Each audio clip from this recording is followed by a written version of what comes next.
Welcome everyone to today's discussion on investing in exploration. We'll try and delve into the human aspect of this technical industry and determine which teams have what it takes. This is a live event, so if you are in the audience and have a question that contributes to the conversation at hand, please submit it in the chat in the bottom right corner of your screen, and I'll try my best to incorporate it into the discussion at hand. So today, we are joined with Brian Skanderbeg, President and CEO of GFG Resources, Ian Bliss, CEO of Northern Shield Resources, Jim Atkinson, CEO of Advanced Gold Exploration, and Rob Bergman, CEO of Relevant Gold. Gentlemen, thanks for joining me today. Let's just kick things off with a quick round of introductions. Could each of you share how you came to be a CEO of an exploration company? What drove you to take on this role, considering the many hats required and the odds of success are stacked against you? Maybe we'll start with you, Rob.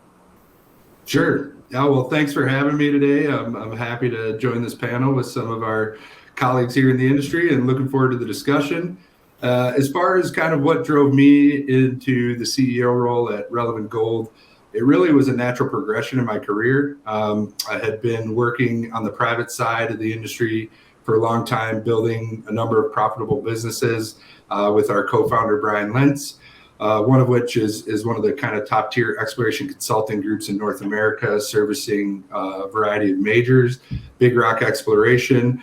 And really, I've always been attracted by a few things that are fun and exciting and challenging. Our group loves a good challenge. We love complex situations and trying to kind of dissect them.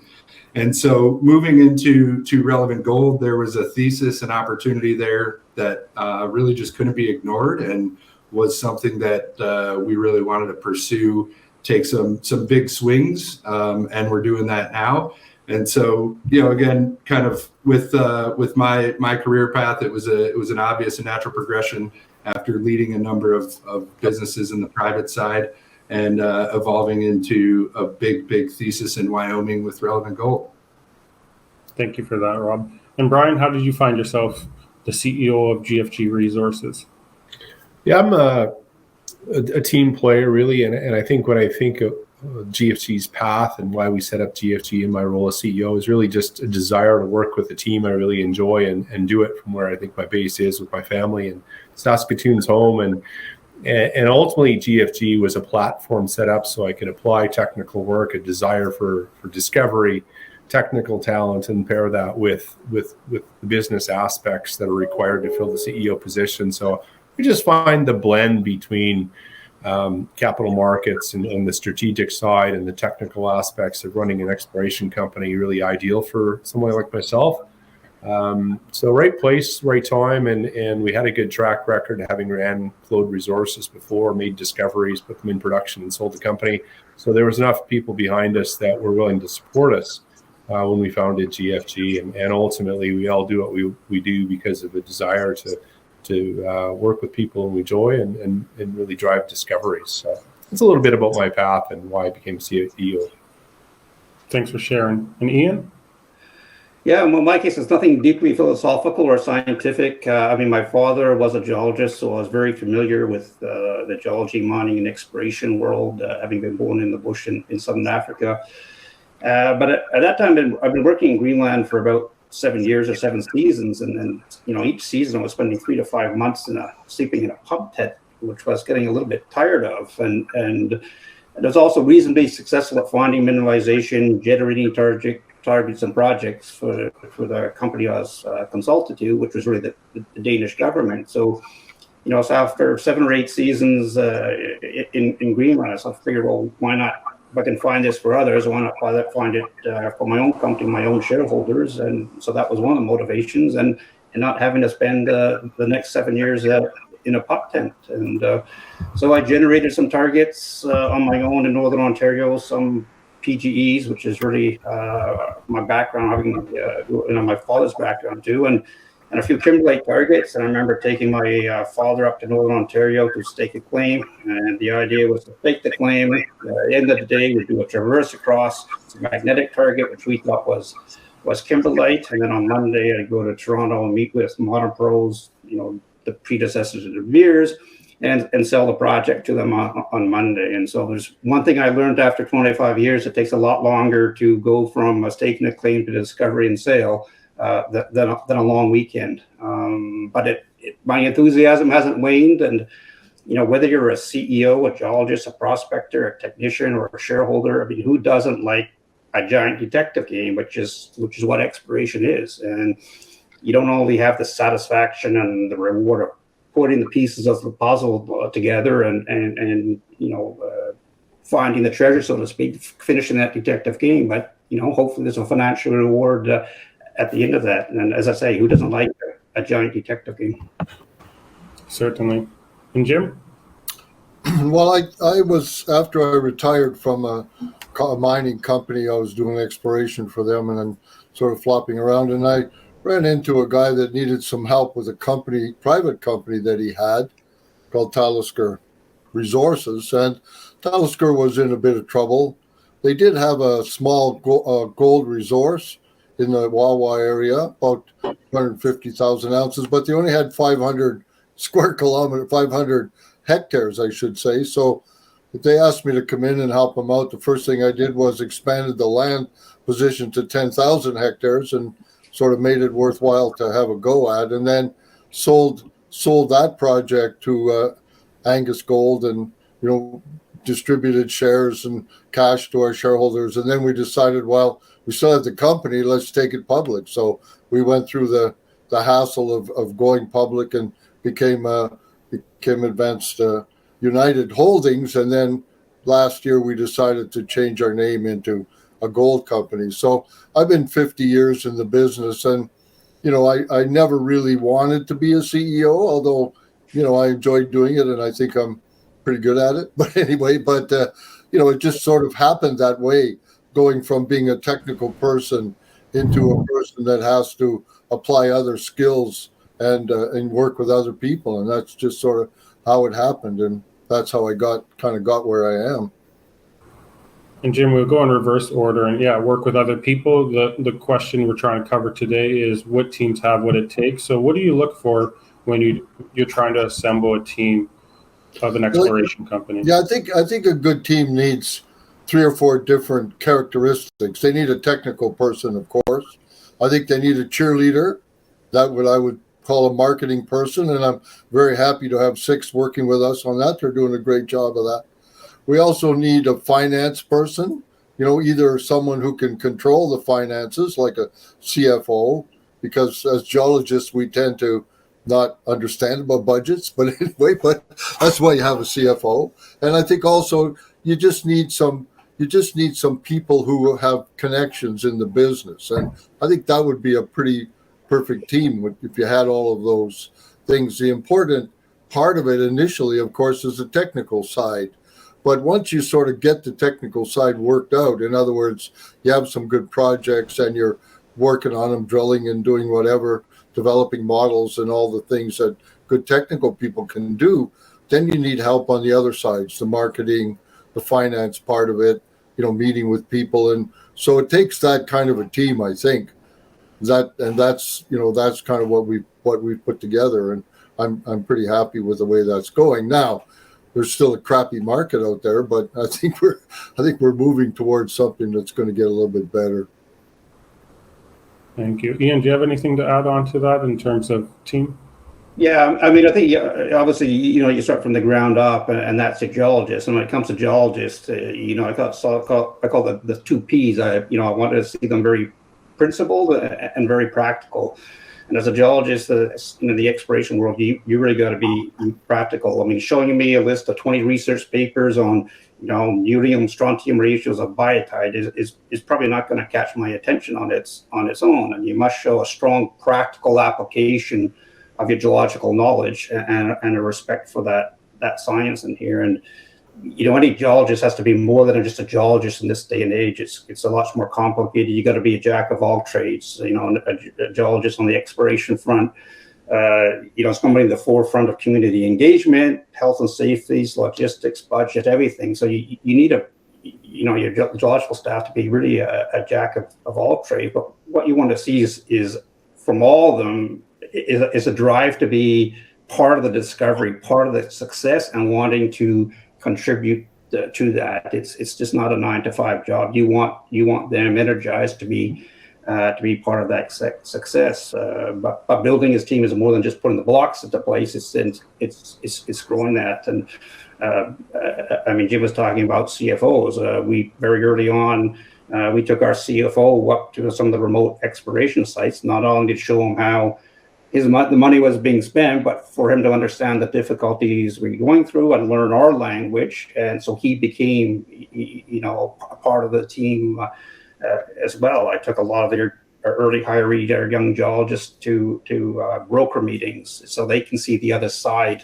of the game that they're involved in too. So it's not just the building blocks; it's continuing developing that team together, and getting staff that will not only see that, like a CFO, the exploration world, and vice versa. So it's very much, as Brian said too, a team building exercise. I'll pass it to Brian here, but I'll add on top of it how, in terms of the question, just so we can get a little more out of it. How do you get top talent when you have to compete against the mid-tiers and majors? Yeah, I think my peers here have spoken quite well about what it takes to build a good team, so I won't elaborate on that. Attracting talent out of a mid-tier is a challenge we all face, and the people, labor competition is probably one of our bigger risks in the exploration industry. So when I think about it, our path with GFG has been identify a very high caliber individual. You're probably going to have to promote them into the role. And when we think about like a VP exploration position or a VP biz dev and IR, if they're really good at what they're doing, and if they're in that position already, they're going to be compensated at a higher level already within those majors and mid tiers. So GFG is going to have a difficulty competing with them. So finding and highlighting that right individual that's ready to move into the role, aligning them with the equity and participation, I think, is one of the key differentiators in terms of what the junior sector can offer. And I've certainly taken that tact with some of our peers and even our VP exploration Anders that joined us last spring. So he has a lot of equity. He stepped into his first VPX role. He was more than ready for the role, and he left a mid-tier to work with people he liked and people that resonated with him. So I would say all of those three are really key: strong working relationships, equity, incentive, and finding the right person at the right time to promote. Thank you. Rob, do you have any further commentary on this? Yeah, no, great description there by my colleagues here, and I echo a lot of that sentiment. I think as far as building the team, one thing we focus on internally is passion over paycheck. It's a simple way of illustrating, that we're looking for the people who truly want to be a part of that discovery, that want to be a part of the team. We're not looking for individual all-stars. It takes an army to make a discovery, and it takes a lot of smart people. So that passion is a key component in the cohesion, right? The right types of people coming together can do magical things. So definitely, building a drama-free environment is something we try to focus on. As far as the competition with mid-tiers and majors, I'd say that's one of the things that we've done drastically different than a lot of groups in the industry. And a lot of this came from some of our mentorship from Peter McGaw, even in the university days. But, we built the toolkit first. So our first business was a technical consulting firm. We've now got 5 offices, 75 scientists in that group, a whole escalator of specialties, tools and equipment, everything from ore microscopy and petrography labs, assay equipment, geophysical equipment, you name it, right? So that was kind of our first step, knowing that was a gap in the future that needed to be bridged. And it really gives us kind of a unique ability to tap into that really top tier talent pool. Most of all the folks in our group are ubiquitously working predominantly for majors and mid-tiers. So it's these groups that are coming to our consulting firm to get access to that top talent. And we've got that at our disposal kind of on an ad hoc needed basis. So we re-engineered the approach of really building that toolkit first, kind of having that depth of expertise, experience in all different types of deposits and parts of the process. And then from there have utilized that as one of our strong distinguishers in the industry, is being able to tap into that depth. For individuals that just entered the room, I want to remind people we are accepting questions, and I'm going to take this opportunity to integrate a question from the audience into the chat here. Terry Ann Willicke asked, how do you balance old school exploration techniques with modern technology, team members with different philosophies and instincts? Is it possible to integrate it all? Brian or Rob, if someone wants to kick off this. Yeah, I think you have to be willing to embrace that aspect to it, and part of building a diverse team is in sort of embedding that talent and that expertise on the side. If you recognize you don't have it, there's some groups that you can go to that you can insert into yours if you're looking for talent. And I would just take like social media marketing. Like there's an angle that's taken off over the last 5 years or so, and it's a very unique little skill set. Some people will externalize that. Six does a great job at it. And there's lots of little, tips and practices that can be embraced to make our precious dollars go a lot further.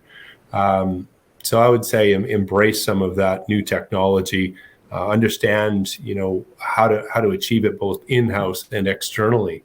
And, the balance between old school and new school.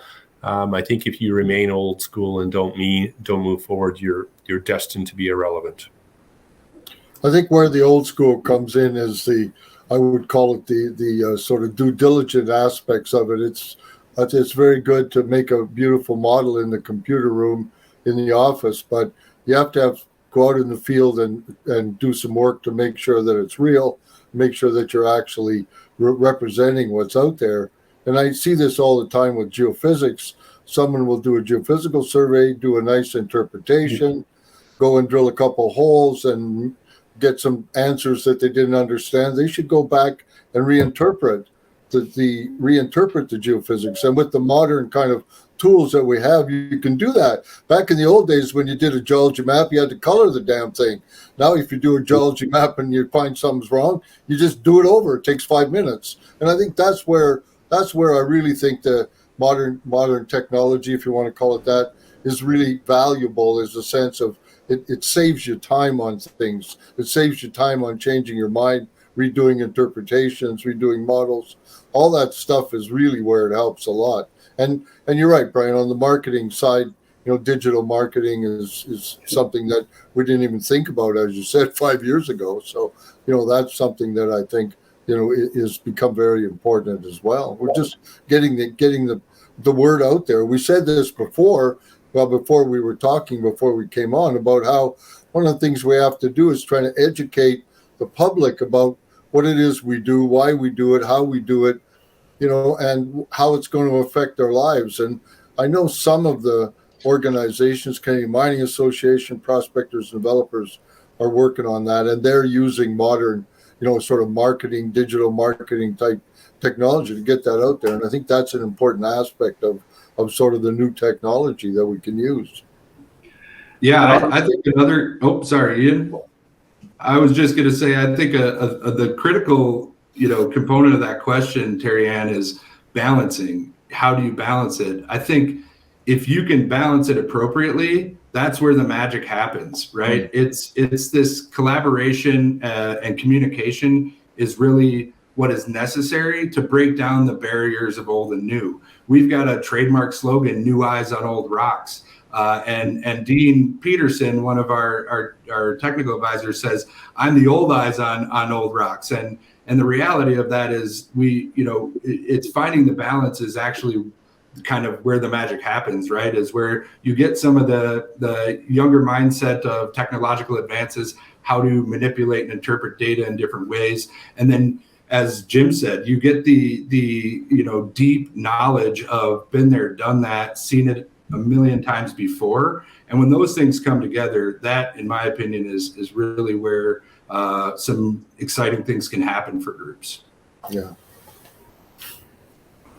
Did you have anything else to add there, Ian? Yeah, I was just going to say, especially when it comes on the geologic side, we really have no choice but to embrace technology. I think there's something set up for a little bit of old school, but deposits have become harder and harder to find. The easy ones have been found, so you have no choice but to embrace technology, on the geological side as well. The easy ones have been found. 25 years ago when I started Northern Shield, most juniors were it was a geophysical target and a drill program, and that no longer works. We've got to look deeper, harder, under deeper cover, and to do that, you have to embrace technology.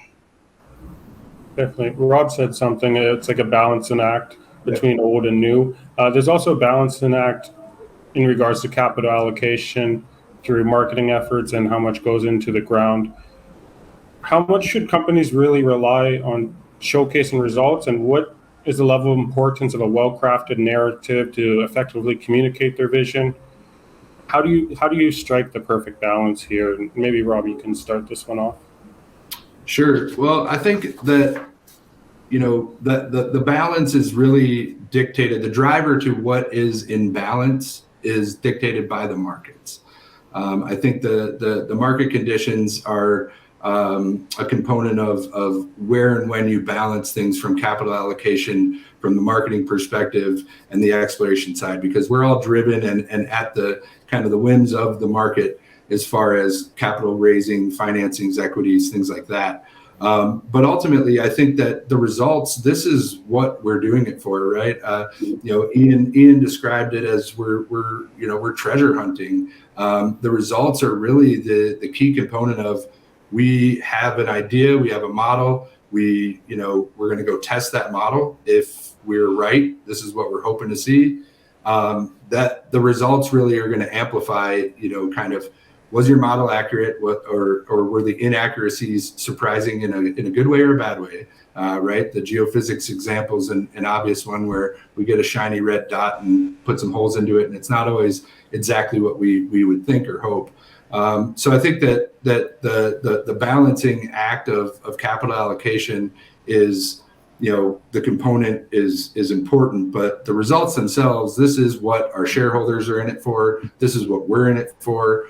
As the largest shareholder of Relevant Gold, I'm like a kid before Christmas, waiting for results to come in. And I'd like to think that all of our shareholders feel the same way. So I do think it's critically important to get the results out and to craft that in a way that is digestible to all audiences. I think that's one of the challenges we face as leaders in the industry, is how to actually put out good information in a digestible fashion, especially when the consumption of information for humans is increasing at a rapid rate as far as how quickly we digest things.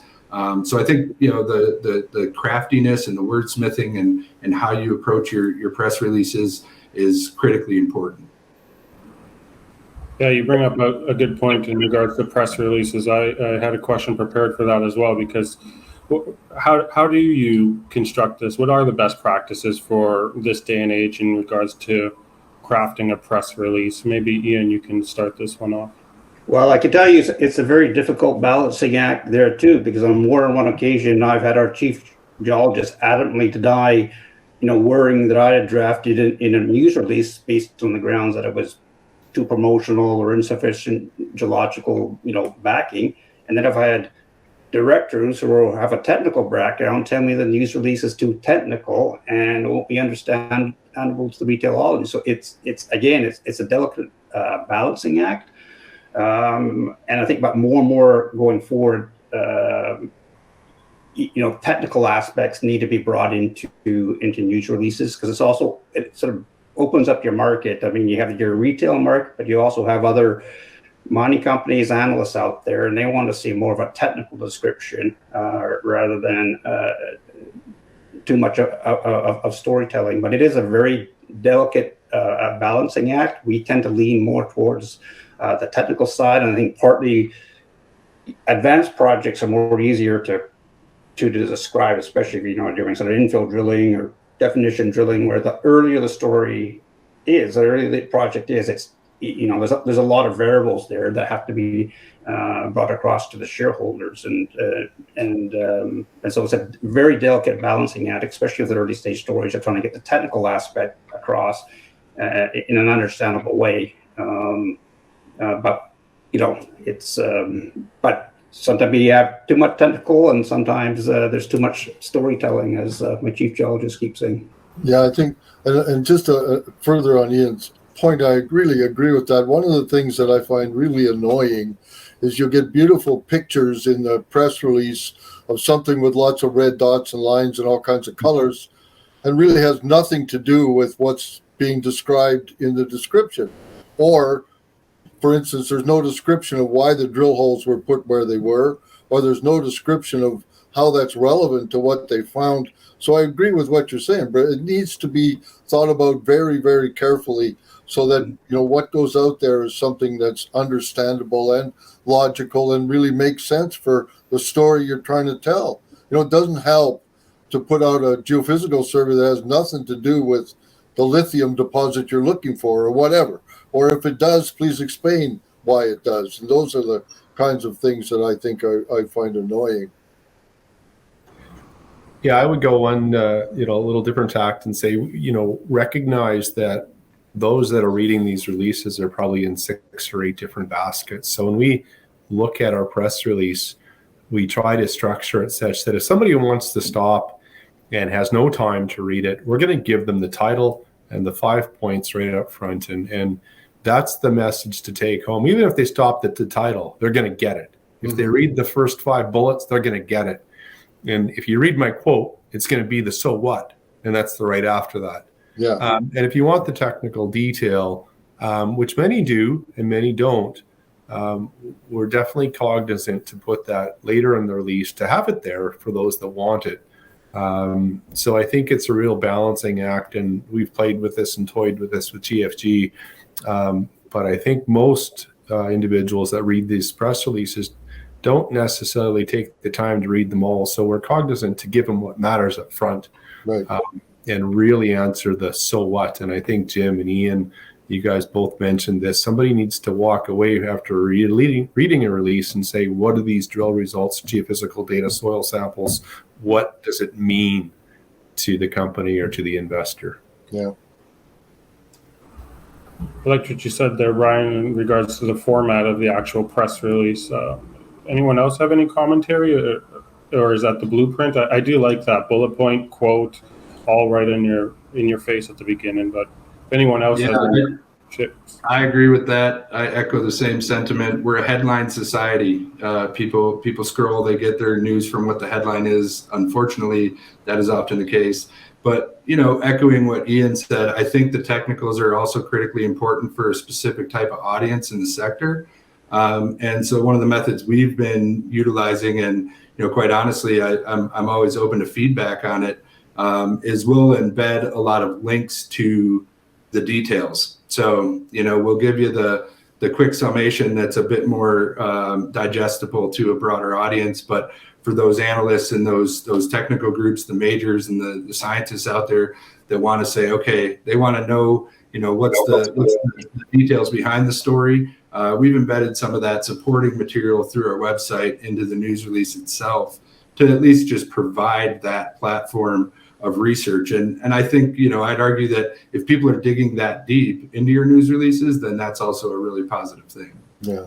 I think, again, getting back to what we discussed before about new technology, of course, some years ago, you couldn't do stuff like that. And that's, again, how we're using the new technology to help us out, because now we can do that. Now you can put out there, like you said, some links, and anybody that's interested can delve into it in more detail. what are go ahead. I would just maybe add one piece too, that the craftsman of our news release is somebody that's focused on the market. So me being a technical individual, and yes, I have exposure to the capital markets, I rely on that individual, Mark Lepage, and I say, Mark, here's the 6 key themes that need to come across this, and you craft the rest press release. You know this market well. You are a market expert. And having that individual who crafts the release and really owns the message in terms of how it's formatted together is really critical. And many geologists end up being far too technical, and I'm probably one of those as well, where the message is just too detailed. It needs to be boiled down, resonated, and in the end, not so cloudy that somebody can't see the so what. And I think as a default, many of us technical individuals struggle with that piece. Yeah. Um, we get too excited about what we're finding. Yeah. This ties into a question from the audience nicely. Their handle is CS. But would it make sense to have the more technical stuff on the company website? And I would just add on to that, in regards to technology like Verify, is it worth spending the money on those interactive types of programs? It's open to whoever. I will just to start with a technical aspect on the website. That is one way, but again, it's one further step for someone to go to, even somebody that's interested in the technicalities. So you can put a lot more there, but I still like putting some technical aspects within the press release. Again, we tend to build it in at the end in the technical session, but I think it's important to get some of it there. So, because in the idea that keywords might resonate with other people in the technical sector. So yeah, you can put some on the website, but I still think it's important to get some of it out in your press release, because again, it substantiates what you're news releasing. And maybe Rob, pointed to you directly. What about those interactive types of programs where there's a monthly fee? Is it worth it all, or does the photos do it justice for Well, so I think the interactive softwares are as powerful as the data put into them. And so, it really, that decision, I think, for any group should be driven by what can they actually display. Now, the benefit of the Verify systems and those like that out there are, it really gives, I think, investors and shareholders that sense of owning it, touching it, feeling it, living it. And I think that is a distinguishing component of those kind of new technologies and modern technologies. That said, I also believe that there's an art to how you present still imagery and your decks and things like that. I think that there's a lot of groups out there, everyone on this panel included, that does a really good job of that. So I think it's a bit of artistry in a way. And, for us, we try to blend the technologies with, kind of that old and new school thinking, largely because of cost. I think in markets like these, you got to be cognizant of every dollar you spend.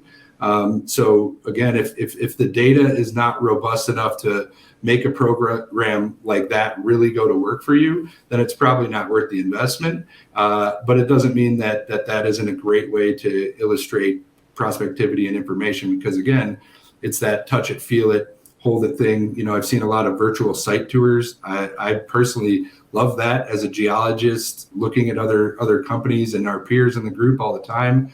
It's great to be able to dig in and understand kind of the lay of the land and how everything interacts. So I would say there's definitely benefit to it. But again, in a tougher capital market, you got to be really cognizant of every dollar you spend. I think you said that well enough. We don't need to circle around that question anymore. Let's see here. Brian, I have a question for you, directed to you, but it'll be open to the group. I know GFG is in the world-renowned Timmins district.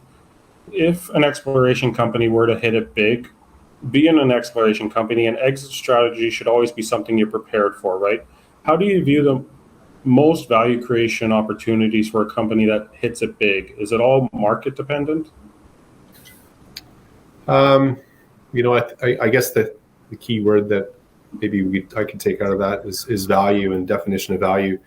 I think about value in the context of a CEO and a founder, and value is one piece to shareholders, but I think there's a broader value that is stakeholders. And so if we think about the discovery path, and there's discoveries made and maybe they're sold and shareholder returns are made, but enduring value, and this came out of a strategy session we ran recently with one of the companies I was involved with, was something that is tangible in the long term.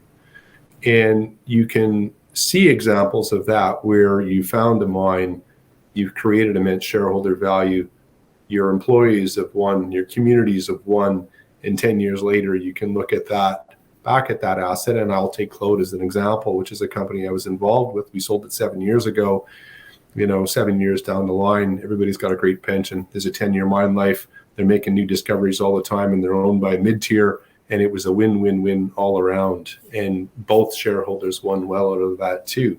So I think that value creation mechanism and the exit strategy for a junior, obviously we're not all going to be mine builders. And many of us don't have the talent or capacity. We're niche talent, maybe on the exploration sector. We're not mine builders. I've played a lot of different roles across the mining spectrum. And I think that value creation is best if you can, and ideally unlock something that's enduring, finding the next Timmins mine that's going to be there for 20 years. And that's real value. So that's the epitome to me. Yeah, I think that's important. It's important to even try to understand what value is right now. Brian, I agree with you 100%. You should be able to say what it's going to be 20 years from now. But at this point in time, when you're trying to make a decision and your shareholders are anxious to monetize what they've done so far, it's a little more difficult situation, I think. I mean, they're going to want you to, sell it for the highest dollar or put it in production or whatever their motivation is. And that's a real challenge to try to understand that, I think. Yeah, the fiduciary duty we all have, and we'll all look after that. And we're mandated to make the right decision for our shareholders. And if we're not, we'll end up being questioned by them. But, it's oftentimes you'll find a circumstance where it's difficult and you can't necessarily balance those two. And that's the realities of the sectors. Sometimes everything aligns up and it does work out really well. But I think that's what we'd all like to see if we thought about long-term value. So how do you make the market take notice if the market is not interested in regards to, like, if you hit great drill results?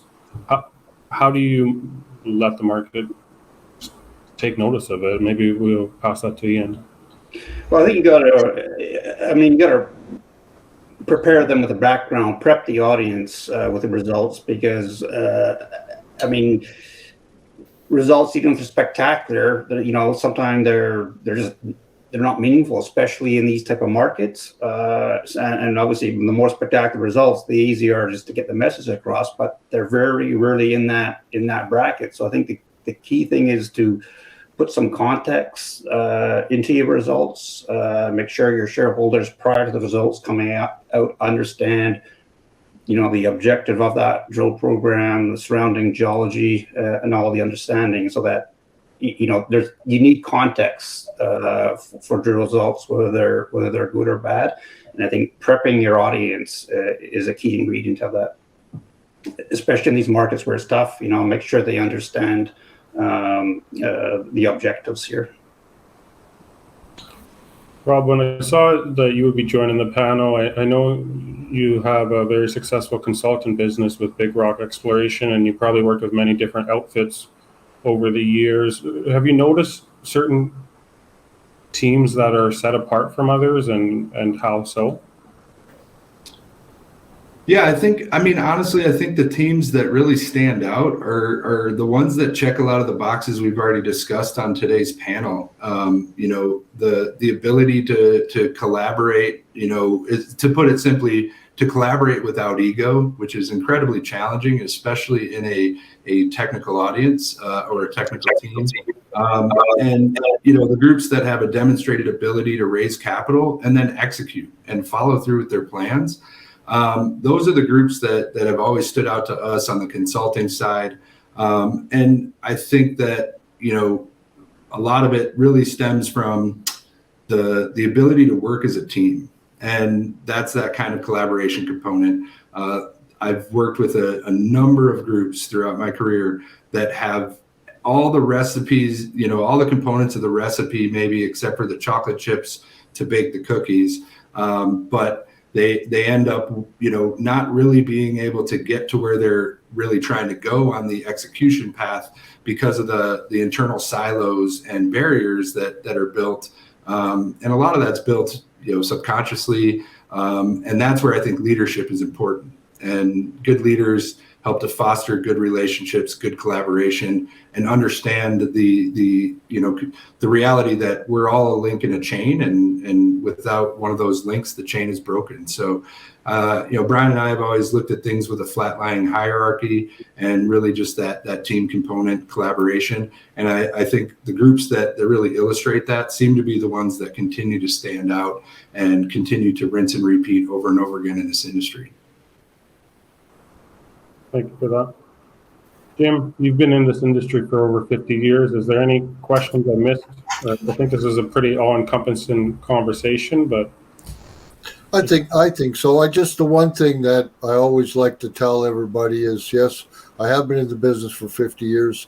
I've seen many cycles. They come and go. Don't get excited. Whatever part of the cycle you're at, don't get excited. So if you're at the top, don't get excited because it won't last. And if you're at the bottom, don't get excited because it won't last there either. So, I think one of the things that we all demonstrate in this business, and I'm sure all you guys have it too, we're incredible optimists. And I think that's the only way you're going to succeed in this business.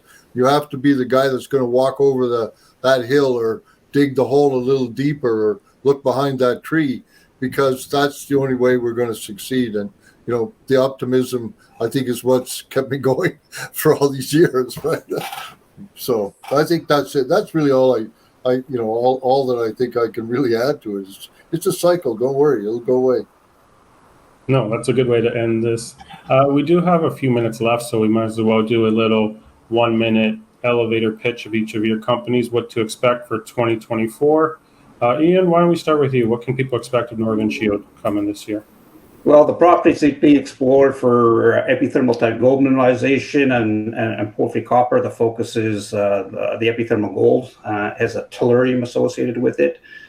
We have just identified that the gold seems to be all on the fringes of a very large collapsed caldera complex. This is important because calderas often form very, very large deposits, especially in alkaline-driven systems, which you've identified at Root and Cellar as well.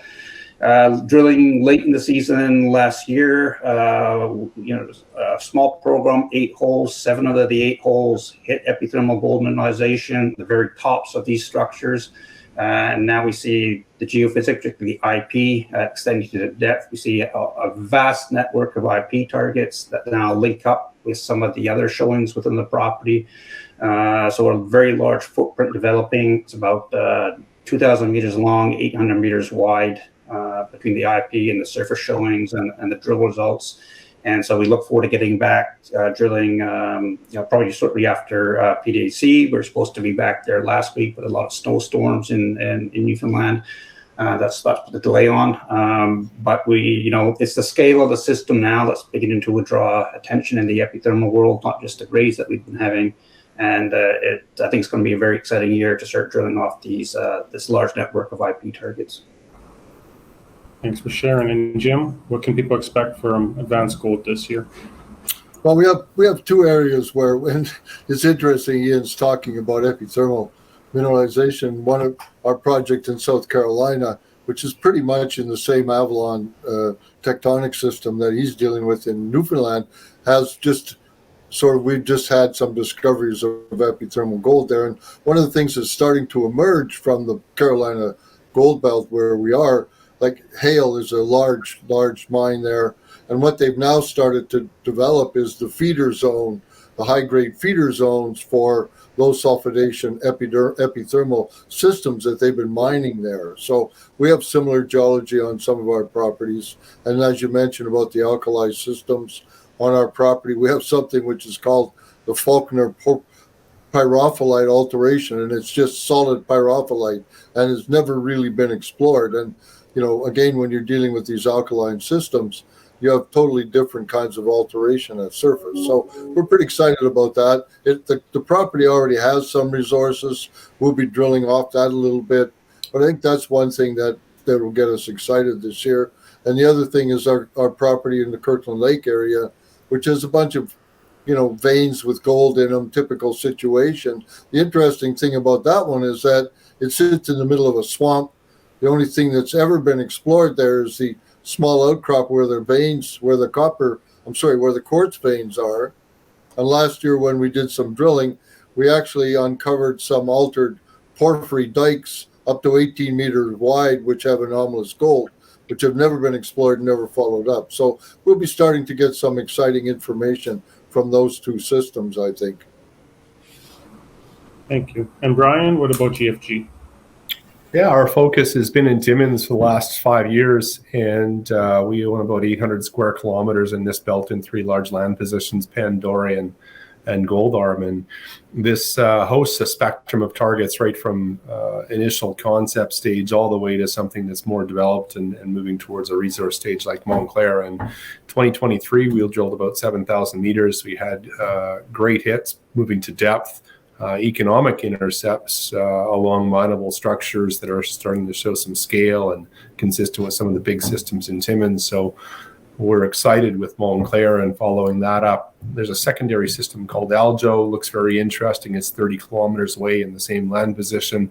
And the last press release we put out had a number of economic intercepts, both bulk tonnage and high grade. So there's some targets here we can certainly step back up into in 2024. We're planning about a 6,000 to 7,000 meter drill program, and we would anticipate starting that here in Q1 and Q2. Also, we have a financing in the market where we're raising about $3 million. We've seen some good support by Alamos, our largest shareholder, to endorse that. And we would hope to close that in the coming weeks and fund some of the programs. Secondary asset, Rattlesnake Hills down in Rob's part of the world in Wyoming, 100% controlled by GFG. And I'm hopeful that we can come back to the market and provide a strategic update with where we want to go with it.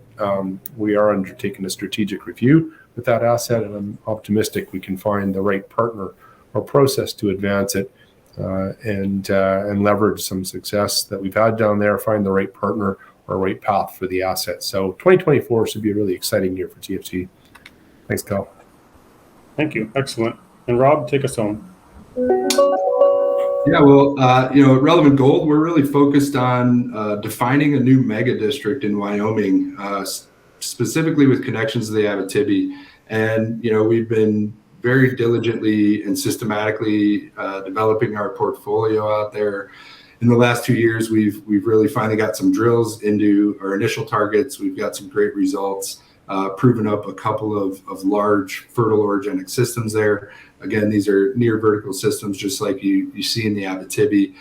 So we're going to continue to build off of that success, looking at Lewiston and Golden Buffalo, 2 of our flagship assets, again, where we have demonstrated high-grade gold, both at surface and at depth. And we're really eager to follow up on those results and get a bunch more drill holes into it. It's kind of one of those things where if it were in the Abitibi, well, it would probably already have 100,000 meters plugged into it. So, we're a group that's really focused on building an exploration story for centuries to come. And we've been diligently chipping away at that. So 2024 is going to be continuing to methodically navigate that plan. We'd like to get a significant drill program in at our heavy hand target at Lewiston and/or over at Golden Buffalo, as well as some new targets that have come online and will be permitted this year. So we've got a lot of optionality, a lot of high-grade shears to penetrate with the drill, and we'll be looking to do just that. And simultaneously continuing to work our regional portfolio up. After this year's work, we've now got 12 truly district scale high-grade targets with this strong connection to the Abitibi during the time of mineralization. So as we move through and navigate 2024, our goal is also to move a number of those other targets into the drill ready phase, get them permitted, and really have everything teed up for 2025 from there. Perfect. Gentlemen, thank you so much for the conversation and for everyone that attended today. If you did come in a little late, this was being recorded, so it will be available on YouTube within the coming days here. But thank you so much for your time. Really appreciate it and enjoyed this discussion.